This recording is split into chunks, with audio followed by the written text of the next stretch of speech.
நல்ல நண்பர்கள் என்பது மகிழ்ச்சியின் மிக மிக முக்கியமான ஒரு அம்சம். நல்ல நண்பர்கள் என்பது அறிஞர்கள் சொல்வதை போன்று நல்ல நண்பர்கள் யார் என்றால் அவர்கள் முன்னிலையில் பாவம் செய்வதற்கு வெட்கப்படுவோம். நல்ல நண்பர்களுக்கு முன்னிலையில் பாவம் செய்வதற்கு வெட்கப்படுவோம். கெட்ட நண்பர்கள் யார் என்றால் அவர்கள் முன்னிலையில் நன்மை செய்வதற்கு வெட்கப்படுவோம். எங்கட நண்பர்கள் யார் என்பதை நாங்க தீர்மானிக்கணும். குர்ஆன் அல்லாஹ் தஆலா சொல்றான், ஃபமாலனா மின் ஷாஃபிஈன். நாளை மறுமையில நரகவாதிகள், அல்லாஹ்வினால் சபிக்கப்பட்டவர்கள், எங்களுக்கு யாரும் பரிந்து பேச மாட்டார்களா என்று அங்கலாய்த்துக் கொண்டு, ஒலா சதீகின் ஹமீம், எங்களுக்கு அனுதாபப்படக்கூடிய நண்பர்களும் இல்லையே அப்படி என்று நாளை மறுமையில் கை செய்தப்படுவார்கள் என்று அல்லாஹ் தஆலா சொல்கிறார். நல்ல நண்பர்கள் என்பது மிக மிக முக்கியமானது. குர்ஆன்ல சூரத்துல் கஹ்ஃப் பாருங்க, 300 சொச்சம் வருடங்கள், கிட்டத்தட்ட 309 வருடங்கள் அவங்க தூங்குறாங்க. சூரத்துல் கஹ்ஃப்ல அல்லாஹ் சொல்றது குகைவாசிகள் தூங்குறாங்க. அதுல ஒரு நாய் தொடர்பு அல்லாஹ் சொல்றான், வ கல்புஹும் பாசித்துன் திராஇஹி பில் வஸீத். அந்த நாய்,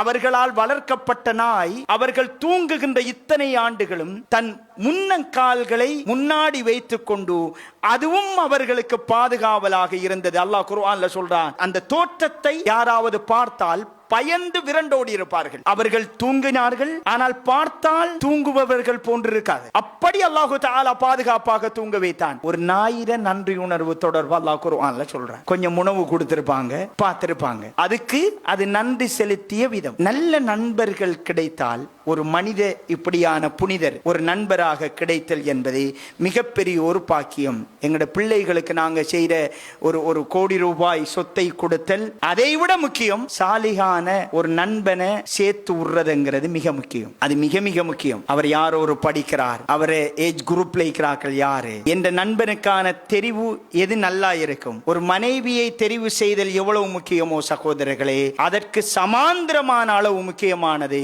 என்ற நண்பன் யார் என்பது. அவசரப்பட்டு யாரையும் நண்பராக்கி கொள்ளாதீர்கள், அவசரப்பட்டு யாரையும் எதிரிகளாகவும் ஆக்கிக் கொள்ளாதீர்கள்.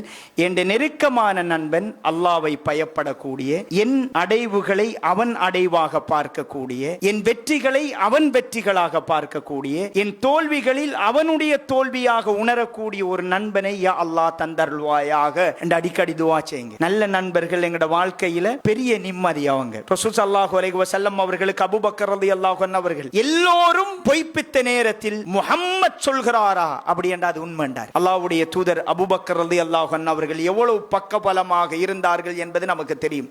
அல்லாஹ் தஆலா நமக்கும் எங்கட பிள்ளைகளுக்கும் எங்கட எல்லோருக்கும் நல்ல நண்பர்களை அல்லாஹ் தஆலா தந்தருள வேண்டும்.